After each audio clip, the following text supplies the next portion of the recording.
یہ کوئی آپشنل نہیں ہے، یہ اللہ تعالیٰ کے حکم ہے، جو ان حکموں کو سمجھ کر سن کر بھی ان سے روگردانی کرتا ہے، ان کے بارے میں سوال جواب ہوگا، ان سے پوچھ گچھ ہوگی۔ لہٰذا ہمیں ان چھوٹی چھوٹی چیزوں کا، ان چھوٹی چھوٹی باتوں کا احساس رکھتے ہوئے، اللہ کا حکم سمجھتے ہوئے ان کو اپنانا ہے اور ان کے اوپر عمل کرنا ہے، اور جہاں تک ممکن ہو بہت آسانی سے ہم احتیاط کر سکتے ہیں، ہمیں احتیاط کرنی ہے، کیونکہ اللہ نے یہاں پر کہہ دیا کہ کیسے وہ کھول کھال کر چھوٹی چھوٹی سی باتیں، معمولی معمولی سی دیکھنے والی نظر آنے والی باتیں ہیں، وہ بھی اللہ تعالیٰ نے بہت کھول کھول کر واضح طور پر ذکر کر دی قرآن مجید میں بھی، اور پھر احادیث میں اس کے فردر ایکسپلینیشن جو ہے پریکٹیکل ایگزامپل کے طور پر وہ بھی نبی کریم صلی اللہ علیہ وسلم نے ہمارے سامنے پیش کر دی، اور یہ سارا کچھ اس لیے پیش کر دیا لعلکم تعقلون، تاکہ تم سب سمجھ جاؤ، تاکہ تم سب عقل رکھو، عقل سے کام لو، اور ان چیزوں کو اپنا کر اپنے اعمال کا جو وزن ہے وہ بھی بڑھاتے رہو، اور اس دنیا کے ساتھ ساتھ آخرت کا جو کرنسی ہے وہ بھی اپنے اکاؤنٹ میں، اپنے بینک بیلنس میں جمع کرتے رہو۔ اسی کے ساتھ یہاں پر رکتے ہیں۔ اللہ تعالیٰ سے دعا ہے کہ یہ جو چھوٹی چھوٹی باتیں ہیں، ان کی حکمت جو ہے وہ بہت گہری اور بہت وسیع ہے۔ اللہ تعالیٰ سے دعا ہے کہ ہمیں اس پر عمل کرنے کی توفیق عطا فرمائے، اور اس کی سمجھ عطا کرنے کے ساتھ ساتھ دوسروں کو بھی ان معاملات میں سمجھانے کی اللہ تعالیٰ ہمیں توفیق عطا فرمائے۔ آمین یا رب العالمین، وما علینا الا البلاغ المبین۔ جی اگر کچھ اضافہ کرنا چاہ رہے ہیں تو کر سکتے ہیں۔ سبحان اللہ، ظاہری طور پر تو دیکھنے میں ایک ہی آیت لگتی ہے، لیکن اس میں ابھی بھی تشنگی نہیں ہوتی کہ اس میں اتنے پوائنٹس ہیں جن کے اوپر بات ہو سکتی، لیکن ہمارے وقت کی مجبوری یا معذوری کہہ لیں، کہ اللہ تعالیٰ سے پھر بھی دعا ہے کہ جو بھی ہم سمجھتے ہیں تھوڑا بہت، وہ بھی ہمارے لیے اہم ہے کہ ہم اس کو ہی کم از کم اپنا لیں۔ جی اگر کوئی اضافہ کرنا چاہ رہے ہیں آپ تو کر سکتے ہیں۔ جزاکم اللہ خیرا کثیرا۔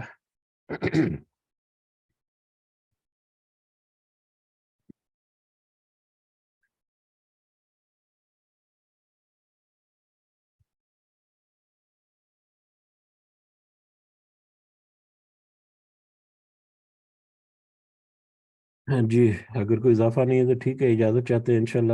دعا میں ضرور یاد رکھیں، اللہ تعالیٰ ہم سب کو